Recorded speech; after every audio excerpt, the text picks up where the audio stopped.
welcome to this episode of that Dexter Cow Guy podcast. Today we'll be talking hay and Cielo Farms equine transport with Scott Burgess. How you doing, Scott? Doing well, Brendan. How are you? Good. Thank you for being here. Morning. We're going to respond to questions and feedback from the last episode. That Shamrock Meats offer has finally been claimed. So a gentleman named Matt, so he's going to be very happy with the product. I promise him that. Thank you to Michelle Shackelford from last episode from Leland All Specialty Cut Flowers. That was a great episode. I had a lot of fun doing it. So today we're coming from BAD Brewery at 440 South Jefferson Street in Mason. So thank you to Brian and Danielle for having us. This could be the best or worst idea I've ever had. We're going to see how it goes by the end of the podcast. More beer. Right? So everybody's got their favorite type of beer. Scott, what's your favorite type of beer? You know, I generally drink lighter beers. Here at BAD Brewery, I do like Hop Dancer and Kraken IPAs. Okay. They're a little lighter, a little crisper. Can drink anything in a pinch, but generally lighter beers. Sure. I'm kind of a stout guy myself, but I don't let that stop me from drinking beers now. but seriously, I like stout. I prefer stouts. I think I always have. Yeah. This is an Irishman in you. Yeah, it must be. Well, that's okay. There's no complaints. Yeah. So, today I'm sipping on a stout. I'm not sure what the stout I'm drinking is called, but I have a flight here that we'll get into a little bit later of 4 samples. Thank you, BAD Brewery, again. Brian and Danielle, they're actually the owners and they're beef customers of mine. So, and Danielle is our realtor that helped us get to the place that we are now. So we thank her for that too. So, thank you, my sponsor, Field and Stream Taxidermy in Howell, Michigan, specializing in trophy-winning white-tailed deer and all other big animals, big game animals. So, Mike Lagorio, thank you. And they had a loss this recently at their place. Their golden retriever Gizmo passed, so we're sorry for your loss there. I hope everybody gets over it soon.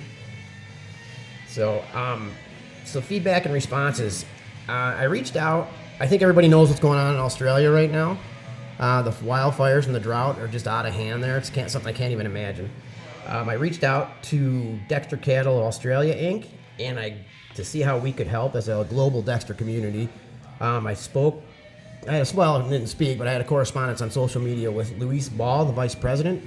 And, everybody wants to donate, but nobody wants to get taken, so Yeah. I wanted to figure out where an actual legit donation site was, because I don't want some guy in Europe saying, I'm for Australia, taking everybody's money and skating. So I reached out to them, and Duncan McIntyre has a Just Giving page set up that we'll actually have the link on the description of this podcast. Just Giving is similar to GoFundMe here in the States, and that will be given directly to people in the Dexter Cattle Australia Inc. community. So they'll disperse it how they seem fit. So we'll go with that. We'll give you the link, and hopefully you guys can reach deep in your pockets and help them out. I mean, it's just tragic what's going on over there. So give it a look.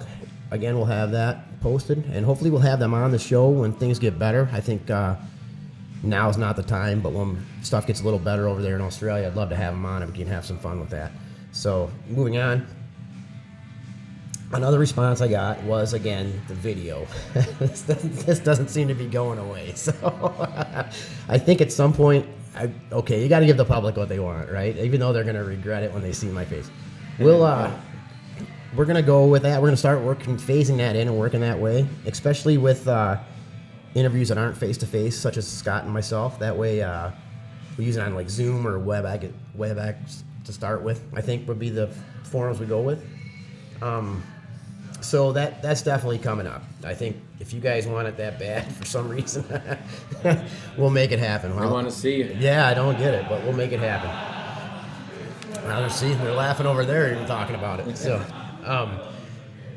they just opened their doors. It's 11 o'clock here in a rainy Michigan when we got here. Now it's noon, so they just opened their doors here. So the background noise may increase, but that's okay. I like to have that kind of stuff. So we're with Zach and KJ today. Are here, let us in. I told them surprise me with some flights. Let's see what they got. So I got Belgian triple, a stout called Salty Goats,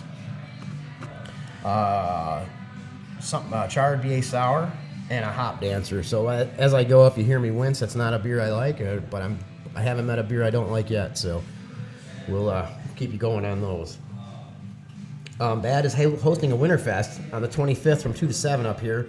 If you guys can make it, it'd be a great time to be up here. So, as I said, we have Scott Burgess with us today. We're going to be talking some stuff. I believe he's from the Detroit burbs, like I am. Yep. So tell me about Scott Burgess. How'd you get started with what you have going on, the livestock and the hay? Well,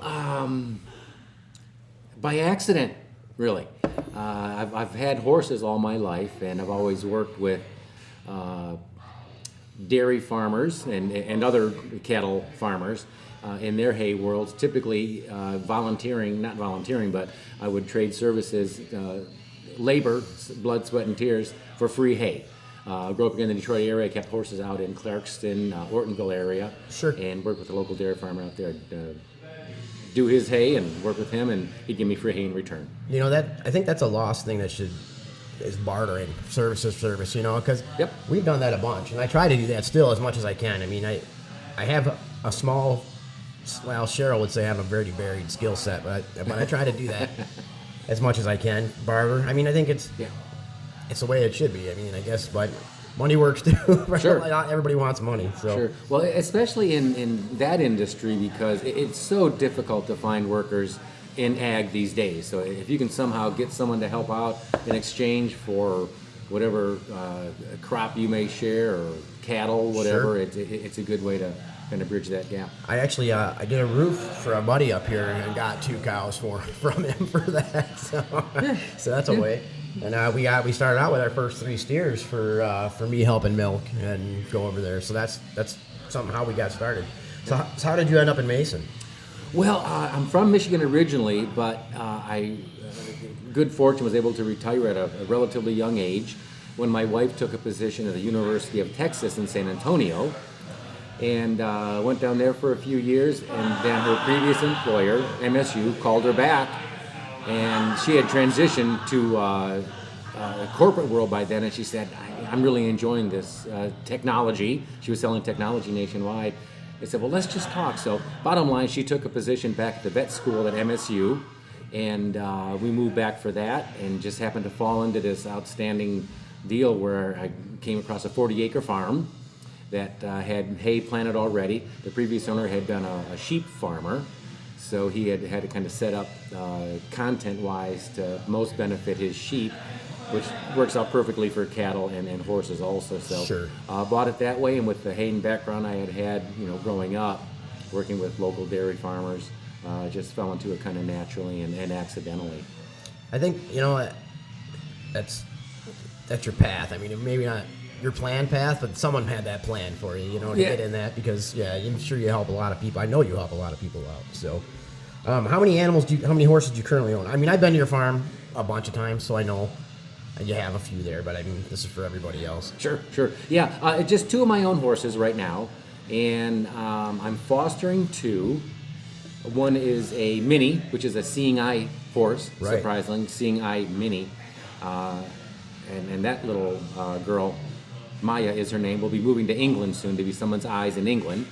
And then fostering a beautiful Arab pony that I use as my riding horse for a MSU CVM doc that relocated and couldn't take her horse at the time. So 4 of their total, couple goats running around, which are... I love your goats. Yeah, they're just comedians, great entertainment. Your goats are the reason we were looking into goats, because I was like, oh my God, they're so cute, so fun.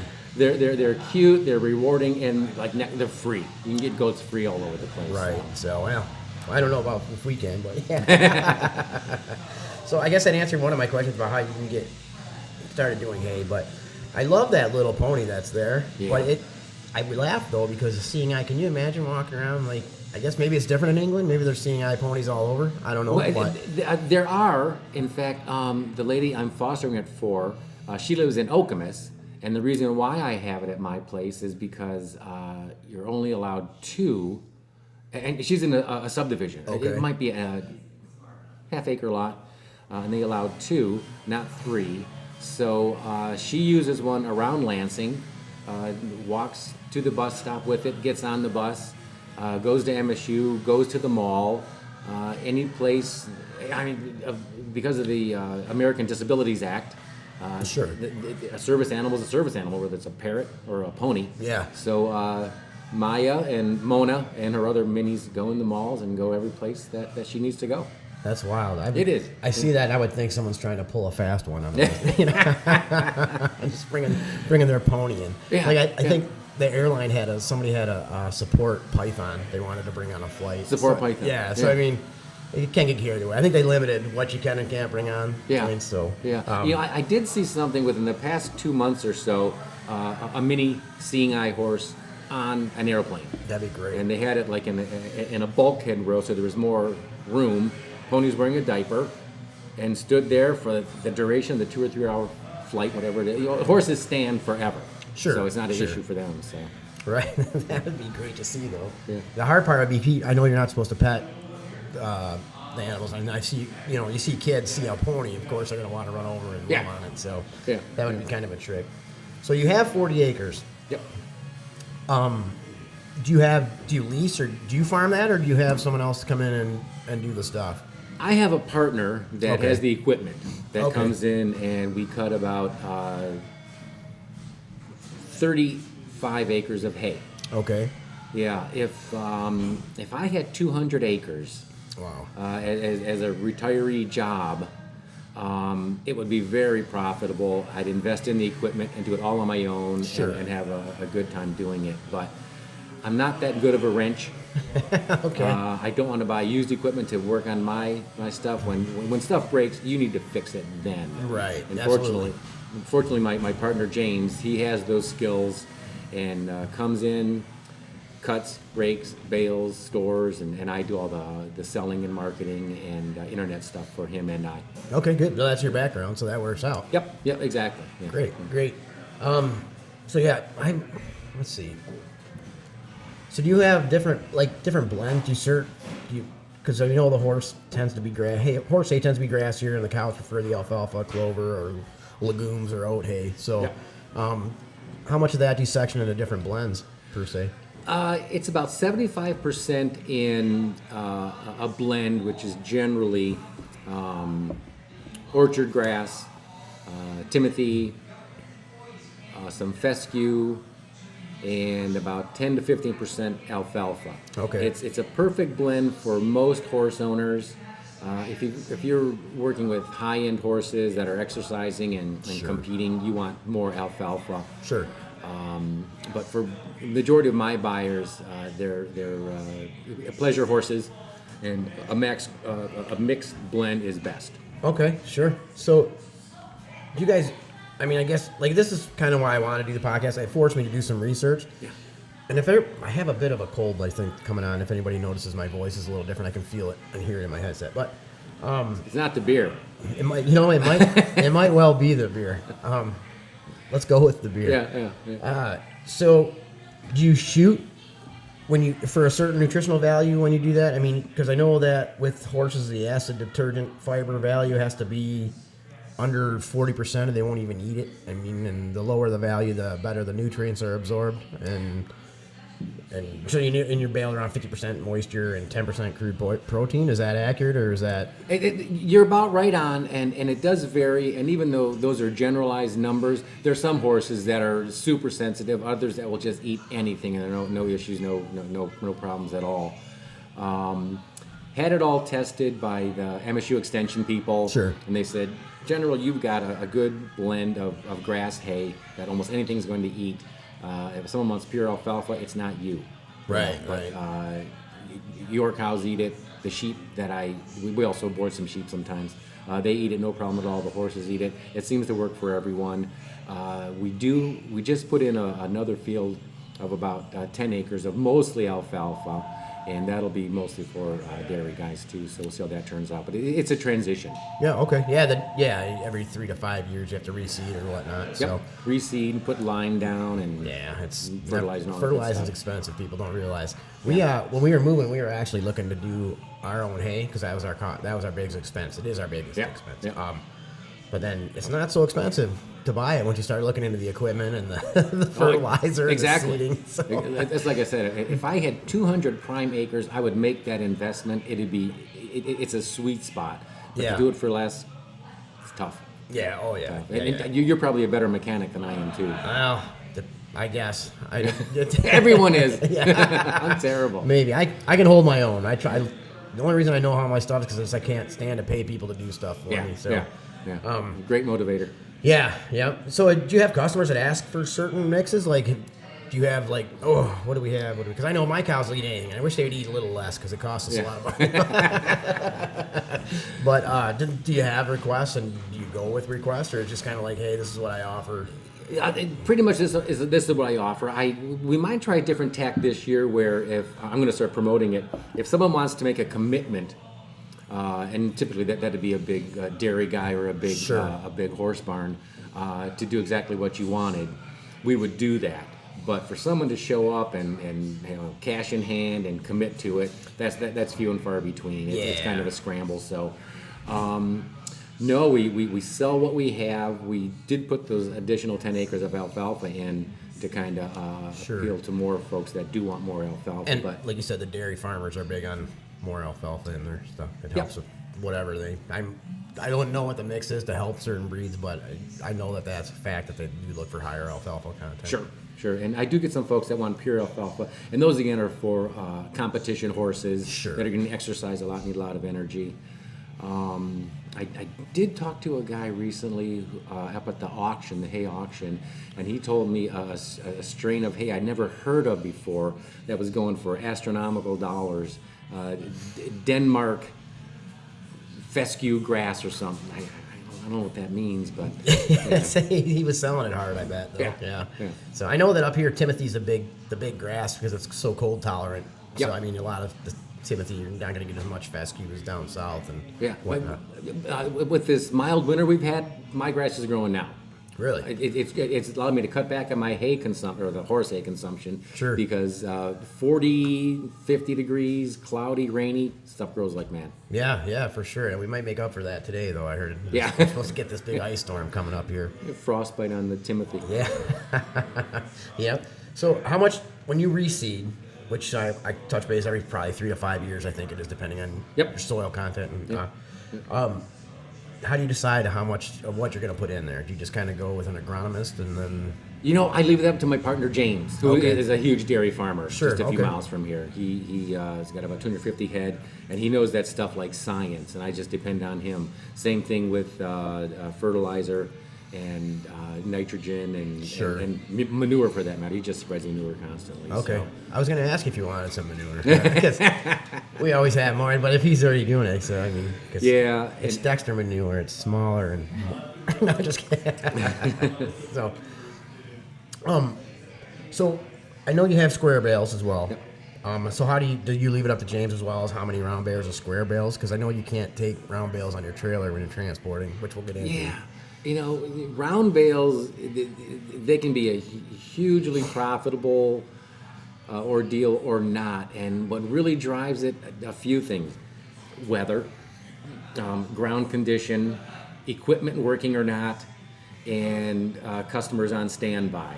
If in the right weather conditions with supply and demand, I'd love to do all round bales. Get it done, store it either indoors or outdoors, because of course you can store outdoor round bales outdoors, where the horse customers that want square bales, it's got to be dry. Yeah. So on the other hand, if you can get perfect weather and everything's working, if you do all square bales, it's even more profitable, just because horse people tend to pay more and they'll buy it that way. But easiest is round bales. I knew that. I stack. I help square bales with some people in Onondaga and Rife Junction. I do that with them. I stack just for helping, and that's not a fun job. I mean, they even with the kicker wagon and the baler, and it's heavy duty work. But I tend to help because I like to help people out. I mean, we're all in it together. So just like we were talking about bartering. Yep, exactly. Yep. Farm people. All right, so tell me about Cielo Farms equine transport. Equine. I don't know. That's like the hardest word in the world for me to say, and I don't know why. Yeah, it is for many people, as is Cielo, which is a Spanish word. Cielo. Okay. It's a Spanish word. See, I was actually looking for translations last night when I was doing the show research, and I'm like, well, we'll just Couldn't talk to find Scott. one? Yeah. Okay. Well, I found a couple, but it's not in the reference that I think that. Okay. Cielo is heaven or heavenly in Spanish. And, Okay. So it's Heavenly Farms. My wife is from Latin America. Sure. So we gave her the naming rights to that. But I think I mentioned when we moved to Texas, I had to have my horses hauled down there. And when I moved back, I had them hauled back to Michigan. I'm writing a huge check every time. So I asked my hauler, I said, how does this whole hauling thing work, horse hauling? So he told me, great guy, Bill Blackman is his name, down in Houston, Texas. And he was so successful, he ran an electrical company with about 12 employees. And his daughters were barrel racers. And he would haul his daughter's horses around and then haul his daughter's friends' horses around to the point where he was making, it grew and grew that way. He was making more hauling horses than he was with his electrical company. So he told me exactly what he would do and wouldn't do again.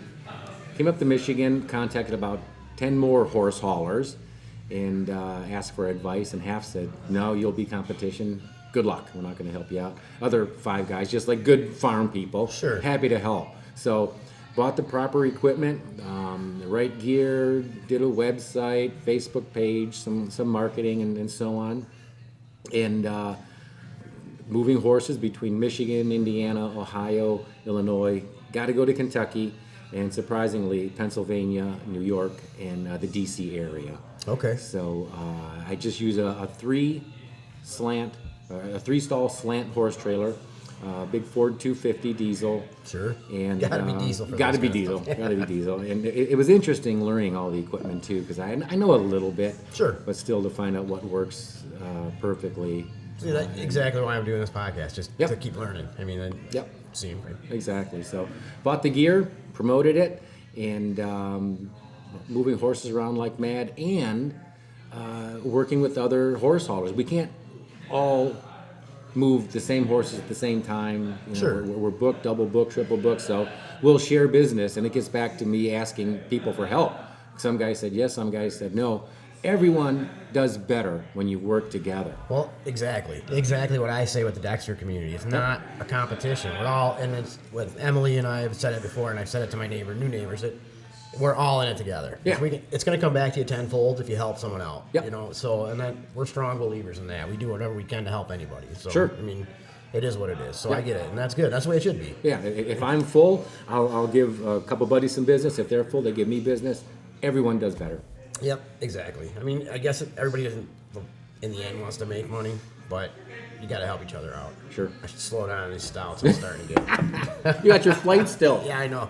I haven't even touched those yet. So, would you foster horses? I mean, Sure. for like, say our listeners, like, man, I'm out of town for this month, or for business, for a few days. Could they contact you and be like, hey?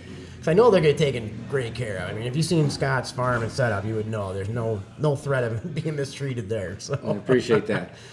Yeah, I've been an animal lover all my life. People lover too. If someone's in need, fostering is a great way to go. When we first came back here, and you and I talked about me possibly growing hops and some other things on my property. Sure. One of the things I looked at was boarding, and shied away from that real fast just because of the cost, the liability, and frankly, people. I don't want people I don't know bringing people that I don't know onto my property. Yeah. And horses are dangerous enough to begin with. Sure. To have 10 horses on board and everyone there at the same time, I just don't want to monitor and manage that kind of operation. Fostering is the best. People bring their horses, or I bring them. They're there, they're fed well, they're sheltered, they're cared for.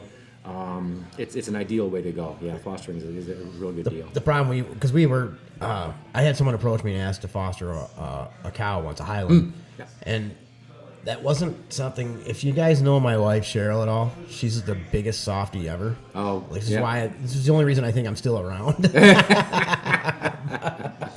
But for the animals, if we were to foster, we would end up with 5 million cows. And Yeah. I mean, it'd just be what it is. Yeah.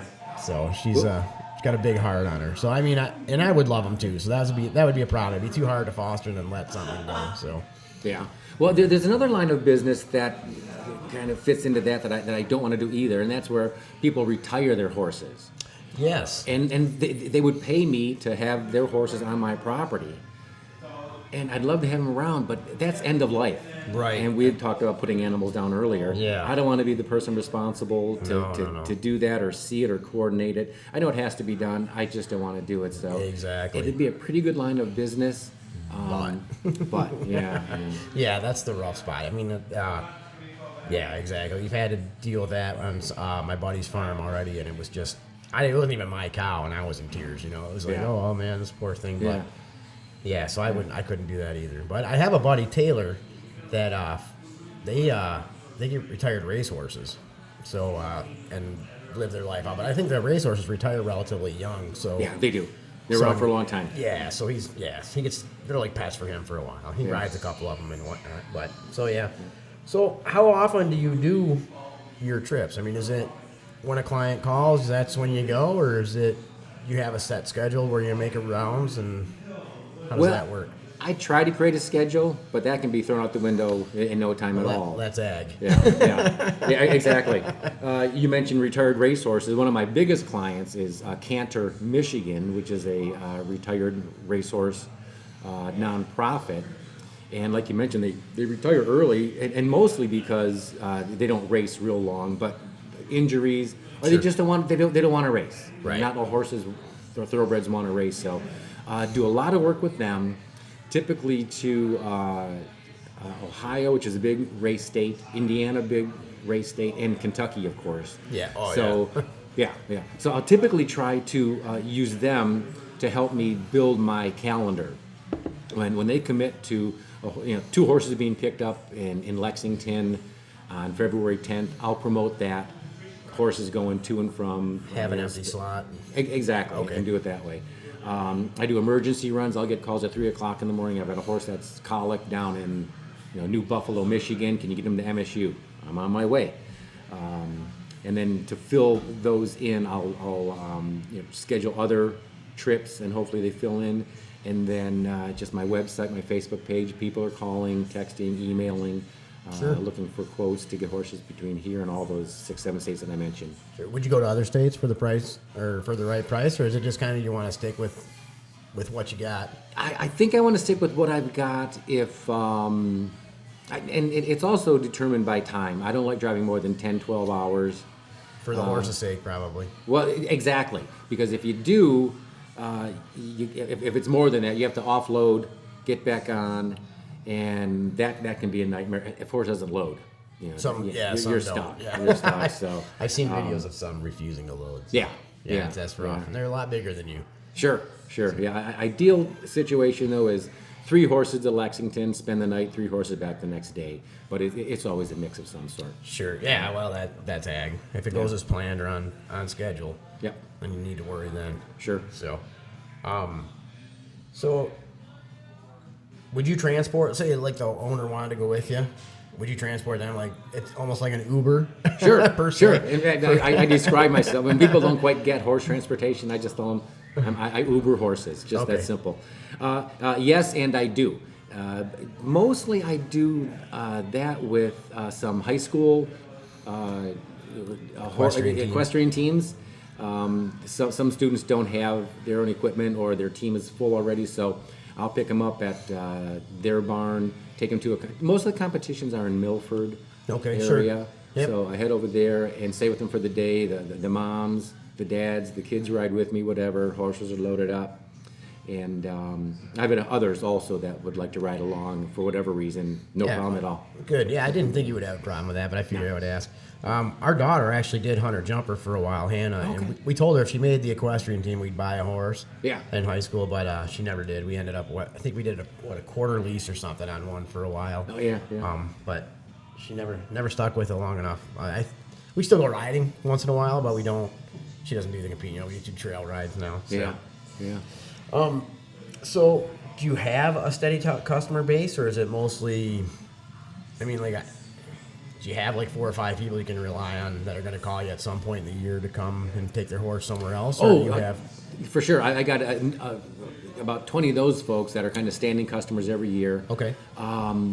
Between a couple customers in Gettysburg that also have a place in Manistee, Michigan. Okay. Back and forth, every year they summer up here and winter down there. Sure, snowbirding it. Exactly.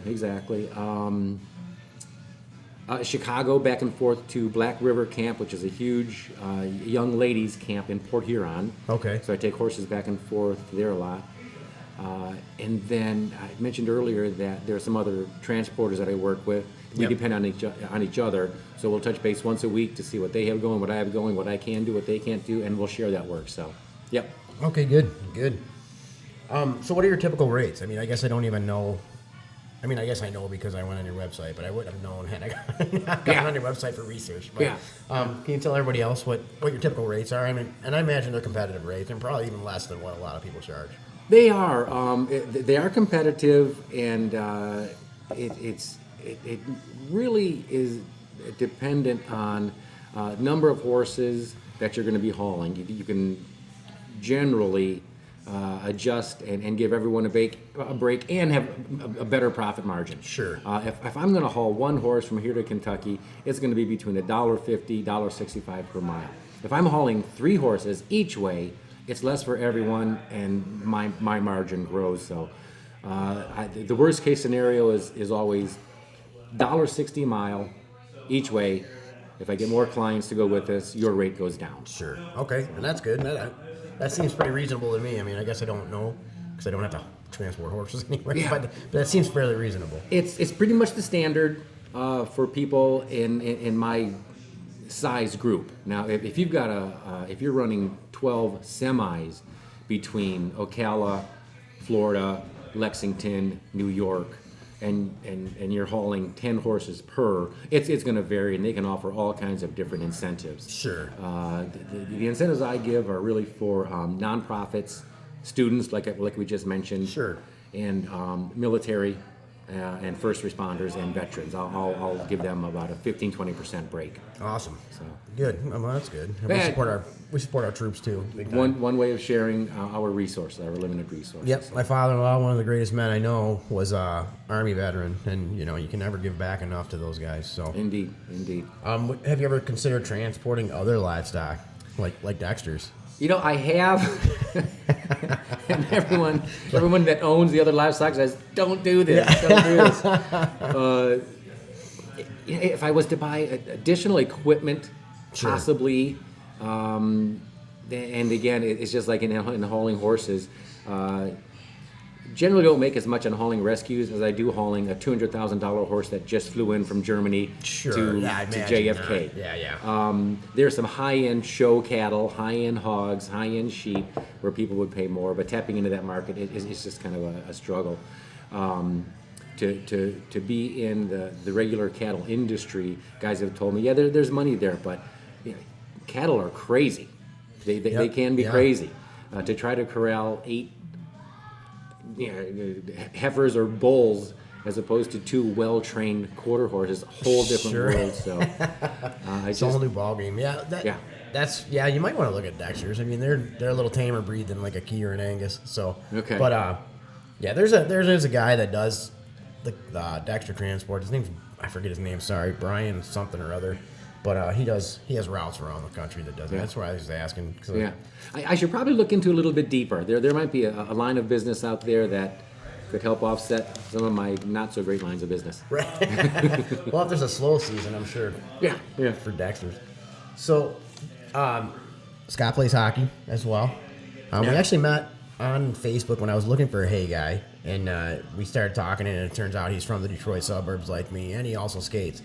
So, obviously, when we talk hockey, friendships form quick, Yeah, sure. I was wearing a Red Wing hat when you pulled up, I think. Yeah. So, do you have any plans to skate soon? Skated yesterday. Okay. I'm not on a league or a team right now, so I'm doing stick and puck pickup over at Suburban. Sure. So get there whenever possible. And really, just my schedule has not allowed me to get onto a league or a team. And it's tough. It is. between the hours that they offer and the hours that I can perform. Physically, I'm strong and capable right now. That could change at any moment because of a hockey injury. Right. But Right. more informal right now. But always looking. Yeah, me too. I'm about done nursing this injury, whether it's healed or not. I think I'm going to get on the ice relatively soon. I just can't believe the shape I'm in right now. It's ridiculous. It's horrible. So we should start like a farm team. I agree. Yeah. Only farmers. I play hockey on our team. So with moving the horses, do you have any stories that stand out? Our clients or any nightmare stories that you want to share? If not, it's fine. I might be putting you on the spot a little bit here, but Yeah. Luckily, no nightmares as far as injuries to animals. Mechanical breakdowns. I had a couple horses coming back from Chicago last summer, and it was like 95 degrees midday, and began to cool down, but ended up losing my rear end of my truck. yeah, okay. I was going to clarify. I'm glad you did. Still made money, but my rear end broke on I-94 down in Southwest Michigan and pulled over, luckily, into a road that was under construction, so there was plenty of space for me to pull off. Sure. But to have horses in the back in those conditions, and temperature Scary, scary. Temperatures did go down. So tried calling AAA, and they had some rules that they couldn't tow me and the horses in the trailer, and all kinds of reasons why they couldn't help me. Oh, liability insurance. Exactly. Yeah. And then calling every horse hauler I knew for help, and got turned on to someone I didn't even know that came to help me, detach and get the horses delivered. The very next day, I contacted almost everyone I knew, said, if you ever need help in the future with Sure. 500 Don't miles, hesitate. call me. Yeah. I've been there. That was a nightmare. Delivered a couple thoroughbreds to the dean of Rutgers University a few months ago. That's kind of neat. It was pretty cool, yeah. And got over there to New Jersey, and as soon as I got these guys off, pulled the trailer, the rear wheels of my trailer went off the driveway, and there was like just a 4-inch drop. Axle fell. Oh, man. And At least you were there. Oh God, potential nightmare, and it was broken in advance, but not until it had space to fall down did it fail completely. And I had that happen with horses on board on a turnpike or something. Guardian angels were there that day. Yeah, so bad things do happen 95% of the time. I'm Sure. going to amazing places, meeting fantastic people. I mentioned horses coming in from Germany, $1 million horses that we haul. And You let me ride one time? Sure, yeah. So mostly it's great. Right. You know, sure. I- and mechanical things happen. It's out of your control. Yeah.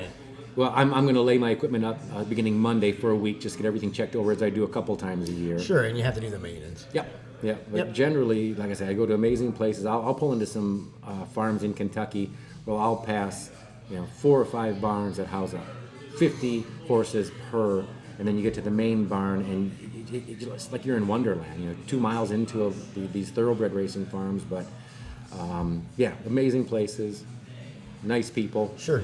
And we're going to share the pictures we'll be scrolling of places like that, and some of Scott's pictures that he's got, as well as some that we're taking today. Actually, Cheryl's here. My son unfortunately couldn't make it today, so I'm the tech guy. So there's sure to be some tech issues coming out of the editing. But Cheryl's here today to take pictures and stuff. So Cheryl will take pictures of this, and Scott's going to provide some great pictures of the horses and stuff. Yeah, I'd love to. And I'm actually enjoying this Belgian triples. Not bad. I'm done with my stout breakfast. Now I moved on to the second course. But do you have anything else you want to add, Scott? Anything I should have asked you that I didn't, or anything you just want to say or tell everybody? Well, you covered most of it. I like helping guys like you. I like selling to good people. If anyone has a greater need for a larger quantity of hay, let me know. As far as the horse transportation is concerned, same thing there. I'm very responsive, and I try to stay within those states that I mentioned. We'll go a little bit farther, but Sure, but not as a habit. no, not really. I get a lot of calls to go to Colorado also, and I know I won't do the mountains. Yeah, that's a whole other animal. It's an overnighter. It's mountains and possibly snow. So Anything within Michigan, Indiana, Illinois, Ohio, Kentucky, Maryland, New York, New Jersey, let me know. Sure. Great. Yeah, I'm glad we met too. I mean, I think it's fate somehow sometimes, and so yeah.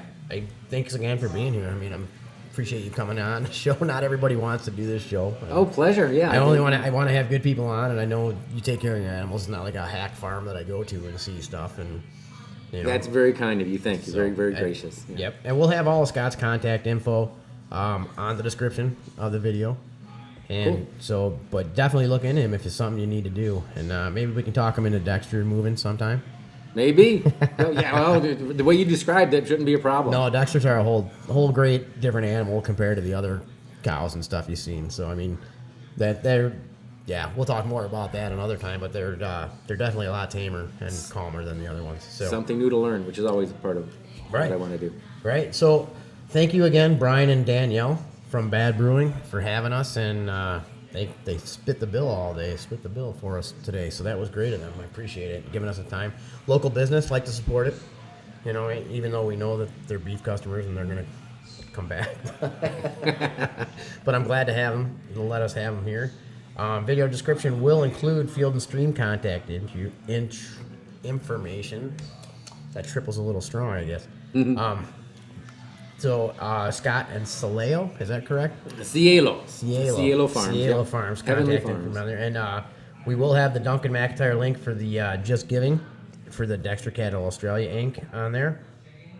And also, we are coming next month. Cheryl and I are going to next month or March, I guess, late next month or March. We are going to Tennessee to pick up our Luna and a steer. If anybody has a farm between Michigan and Tennessee that they want, a Dexter farm that they want us to stop by, talk to us and visit, we can visit. That'd be great. Just let us know. Contact us on the Fair and Farms Facebook page, or email, or even comment on this video. So we have St. Patrick's Day coming up in March. I have a lot of podcasts scheduled coming up. So we're actually into March for our scheduling. So if anybody can think of a cool idea to do for St. Patrick's Day for the Irish Dexters, I'd be interested in hearing that. So I think it'd be a fun episode to do. So I'm going to be at the Diamond Classic Beef Show here in Ingham County Fairgrounds with Michelle Warner and Corey Hutchinson. They're my friends that kind of help us. They're a great resource. They're great people. They're not more great people. They own. They're from Pleasant View Key Farm, and they're gonna get my start in showing going. We're gonna go there, and they're gonna teach me how to set up the stalls and all that good stuff. So maybe everybody should keep them in their prayers too if I'm gonna be on. They're taking me under their wings, but that's coming. Upcoming episodes. Next, we're going to get back to the Dexters. We have Alyssa Emmons from the ADCA Youth Program to talk about that. Also, her farm is Evening Star Dexters. We're going to talk about that. She's an AI tech, so we're going to talk some good AI stuff, hopefully, with her. She gave me a good lead for another podcast, so that's good. Sally Cobe from Freedom Farms Dexters. When we go to Tennessee, we're going to stop there and talk about their farm. She does hands-on clinics, and we're going to do actually a clinic, Cheryl and I, when we go there, and, of her choosing. I'm going to leave it up to Sally to which one to do. And we can rate and respond to that, and that should be actually a lot of fun. Maybe not for Sally, but for Cheryl and I, it'll be great. So, and of course, Mark and Kathy Cheney from Cheney Dexter Cattle, they're coming up. We're going to talk all things cattle with them. They're fantastic people, and we can't wait to pick up Luna and our steer that yet to be named. So Kevin Whittenberg was going to be on at one point. He's from North American Disaster Response Team to talk dog training for like the healers and whatnot. He's a pretty good general obedience guy. He asked me. Me and Kevin go way back. When I was doing MMA, he was one of my coaches, and best shape of my life. The guy can train people for sure. NMA? Yeah, I did MMA for a while. Oh my god. So yeah, yep. So he asked me to mention that he's looking for bands to play a fundraising event. He gets service dogs to people in need. He trains service dogs and then gets them to the people in need. Like seizure alert dogs and diabetes, stuff like that. So he asked me to mention that he's looking for bands to play at a fundraising event in June to assist people needing service dogs to get them. So I will also include Kevin's contact info in the description. So if you're a band looking for a gig, a starting out band or any other band, I guess, contact him. It'll be a good gig to get in on, and he's in southeast Michigan. So I imagine it'll be some form there at some point.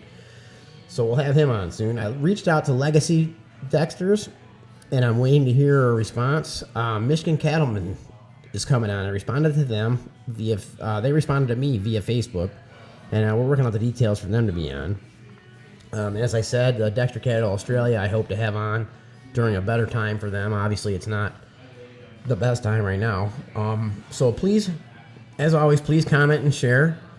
Subscribe to the channel. Let me know what you think, how I could improve or show ideas. I can feel the flights kicking in. More beer. Yeah. I'm on the salty idea. oats. I'm such a lightweight. It's ridiculous.